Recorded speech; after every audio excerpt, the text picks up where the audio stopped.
బ్యాంకుల తీరు మారాలన్న సీఎం విశాఖలో 2 యుద్ధ నౌకలు జలప్రవేశం లిక్కర్ కేసులో కీలక పరిణామం ఇలాంటి వార్తల్ని ఏపీ టాప్ 10 లో చూద్దాం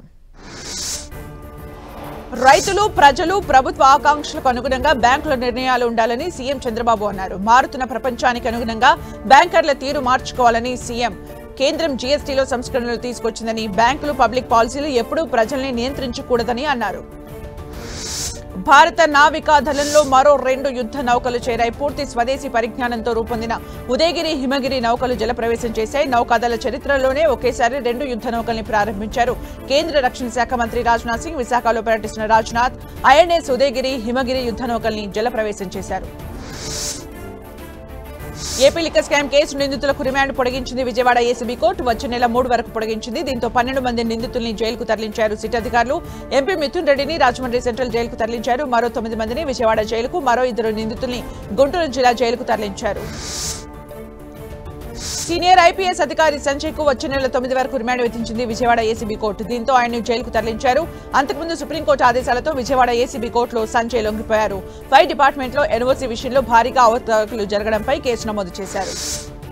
శ్రీ సత్యసాయి జిల్లా రాప్తాడు నియోజకవర్గంలో ఎమ్మెల్యే స్టిక్కర్ తో ఉన్న కారు కలకలం సృష్టించింది వికారాబాద్ ఎమ్మెల్యే స్టిక్కర్ తో ఉన్న కారులో హాకీ బ్యాట్లు పెట్టుకుని గ్యాంగ్ తిరుగుతోంది గతంలో చెన్నై కొత్తపల్లి మండలం గంగినేపల్లి గొడవల్లో ఇవే హాకీ బ్యాట్లు వాడినట్లు పోలీసులు తెలిపారు కారు ఎక్కడి నుంచి వచ్చింది స్టిక్కర్ ఎందుకు వేశారని దానిపై విచారిస్తున్నారు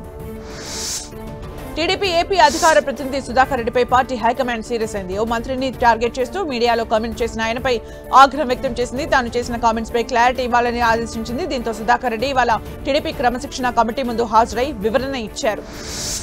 విజయవాడలోని ఇందిరాగాంధీ స్టేడియంలో పర్యావరణ హిత గణేష్ చతుర్థి జరుపుకుందాం పేరుతో అవగాహన కార్యక్రమం నిర్వహించారు విద్యార్థులు తయారు చేసిన మట్టి వినాయకుల్ని పంపిణీ చేశారు 7,730 విగ్రహాలను 5,000 మంది విద్యార్థులు తయారు చేసి వరల్డ్ బుక్ ఆఫ్ రికార్డులో తెరకెక్కారు అయితే మంత్రి సత్యకుమార్ ఎంపీ కేశినేని చిన్ని ఎమ్మెల్యే బోండా ఉమా పాల్గొన్నారు బాపట్ల సీఐ ఎస్ఐలపై చర్యలు తీసుకోవాలని బాపట్ల బార్ అసోసియేషన్ అధ్యక్షులు కంచర్ల అవినాష్ డిమాండ్ చేశారు పట్టణ పోలీసుల తీరుపై నిరసన వ్యక్తం చేస్తూ న్యాయవాదులంతా విధులను బహిష్కరించి నిరసన తెలిపారు అంతేకాదు ఎల్లుండి కూడా విధుల్ని బహిష్కరిస్తున్నట్లు స్పష్టం చేశారు శ్రీకాకుళం జిల్లాలో కుండపోతగా కురుస్తున్న వర్షాలకు పెద్దపాడు గ్రామం జలమయమైంది ఇళ్లలోకి వరద నీరు పోటెత్తడంతో గ్రామస్తులు తీవ్ర అవస్థలు పడుతున్నారు అటు ఆర్టీసీ కాంప్లెక్స్ లోకి వర్షపు నీరు చేరడంతో ప్రయాణికులు తీవ్ర ఇబ్బందులు పడుతున్నారు తిరుమలలో కురుస్తున్న వర్షాలకు ఎంబీసీ 34 వద్ద భారీ చెట్టుకు నేల కూలింది శ్రీవారి ఆలయంలో సెక్యూరిటీ గార్డుగా పనిచేస్తున్న చంద్రశేఖర్ రెడ్డిపై చెట్టు కొమ్మలు పట్టడంతో అతనికి గాయాలు కాగా వెంటనే అశ్విని హాస్పిటల్ కు తరలించారు